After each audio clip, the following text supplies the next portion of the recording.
Reese right here with Adore Her Beauty, back with another video, and we have a new client alert. We're going to refer to her as Millie. And so Millie is here for a first ever facial wax. This is a Hirsutism facial wax.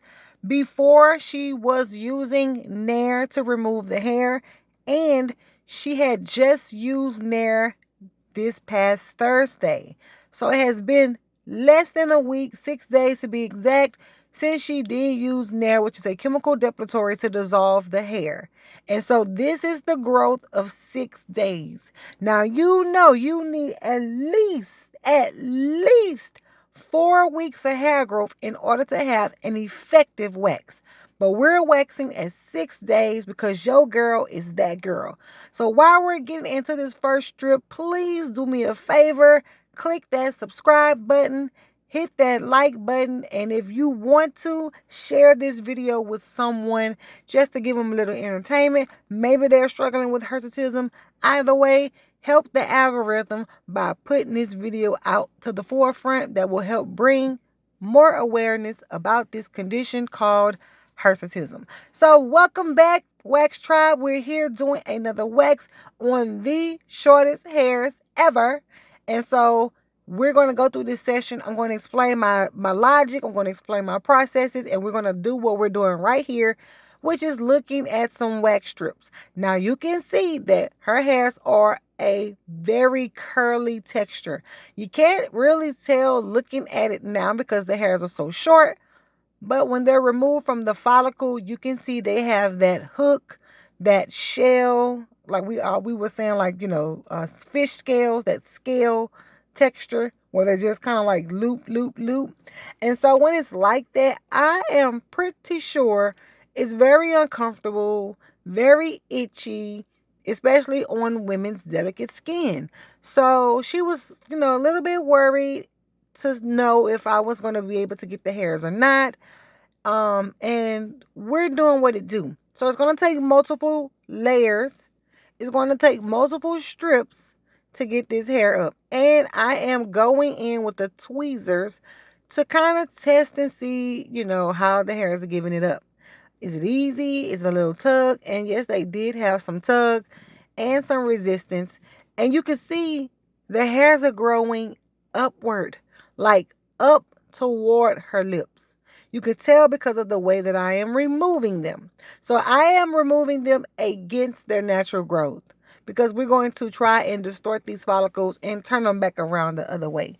So you know that your hair will grow back based on the way that it has been removed. With Nair, I can just imagine that there is no uniformity to how the hair is removed because you're applying a chemical. The chemical is dissolving the hair. Now here's my stance. This is my professional opinion on using chemical depilatories such as Nair, such as Veet, such as Magic Powder, or whatever else they have on the market that is a chemical that is designed to dissolve hair, to, as an alternative to shaving and all the other hair removal methods that they have at our disposal. So when it comes to chemical depilatories, I always like to go with this logic. If the chemicals are strong enough to break down the keratin, the very strong keratin, this is what makes up our fingernails. This is what kind of makes up that very, fingernails can be pretty strong. So if a chemical depilatory, the ingredients in that product is strong enough to break down hair with hard keratin, what is it doing on the skin at a microscopic level over time? It's burning the skin. Is it breaking the skin down? What do you think? So definitely leave it in the comment section below. But this is the illustration I like to present to those who use chemical depilatories as a method of hair removal. If it's breaking down the hair, what do you think it's doing to your skin over time, sis? And you still can end up with chemical burns. You can still end up with discoloration if you leave it on too long. There's a better way. There is a better way. So as you can already tell, I have been using Abolish Wax brand nullified wax to get the hairs on this side. And this is what it's been doing. I feel like it was measuring up pretty well. Now, if you tune in quite often, kind of like now that between abrogate and nullify has been my go-to. But I gotta tell you, and soon, if you keep watching, I'll show you. I think abrogate did the better job. I really do. I was like, okay, abrogate coming through. So, they have different uses, right? Like, a person who can wax, a professional who can wax can make it do what it do. But they do have certain components and characteristics for certain hair types. And I love Nullify for those real fine vellus hairs. And of course, it can handle up with the tough hairs. But when it comes to this session, I think abrogate beat nullify. So definitely stay tuned so that you can give an accurate opinion based on, what you see. So you have to watch both sides in order to chime in on what do you think was the better performance. Now, I stated what I think, but you tune in and let me know what you think. So we're doing a combination of waxing and tweezing because those little short hairs that are left behind, we're not going to leave them behind. So no hair left behind. We do not discriminate over here at Adore Her Beauty. And so with these techniques, the main technique that I can say that I used throughout this entire session was the reverse lay technique. I do maybe one or two just strictly reverse strips, meaning intentionally lay in the opposite direction of the growth, and I don't pull it back with the growth. So let me know again, at what point do you see the reverse strips lay and how many? So y'all got some homework today. We got a couple questions we need you to chime into the comment section. Let's get a discussion going. But yes, definitely the reverse lay technique was my friend. And you'll even notice that I'm kind of like looking at the hair. I'm taking my fingers and kind of fluffing it up to see where it starts, where it ends. And I'm kind of making those decisions as I go to know which way this hair is growing. Especially when you have curly hair, it's kind of a challenge to be able to tell which way it's growing. Straight hair, you could tell because it's all going to lay in one direction. But with curly hair, you really can't tell. You have to go in and investigate. And as you can see right here with this particular strip, it's in a totally different direction than the last strip. And so for my waxers who are tuned in, that's something that you have to be able to do on the spot, is make that executive decision of which way this strip is going to lay for the most effect.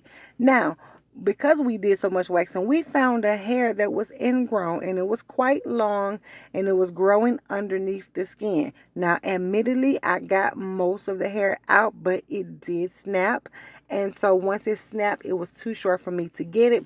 So this is something you're going to see again in a future video, because the hair is going to continue growing and hopefully that I will be able to get it on the next session. So what will make hair brittle and what will make hair snap?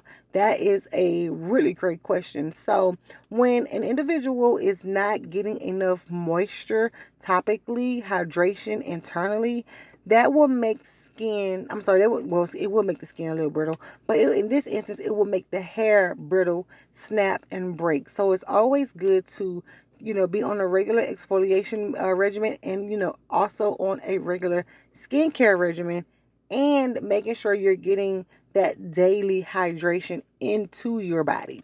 So over here, we already got our first abrogate strip laid and pulled, and this is what we got. So I'm showing a really, really great close-up. And it just appears that abrogate was getting more hair on the first strip than nullify. So again, here is the reverse lay technique.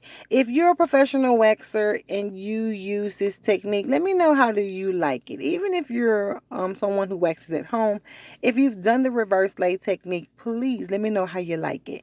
Look at this. Oh my gosh. You can definitely see all of the little curlies. Look at how curly her hair is. So I'm pretty confident that with consistent waxing, and again, here we go, reverse lay technique. But I'm pretty confident that with consistent waxing, we will get a lot of the curliness out of her hair texture. Like, we're going to really transform, shift, change, whatever verb you want to use to describe the hair texture. Like, I don't really believe it's going to be as curly as this. So we are hoping that she will continue to be on this journey and be consistent with the journey, so that we can see what consistent waxing does over time, in real time, so that we can have great documentation of her progression. Now, you see that she does have a little hyperpigmentation.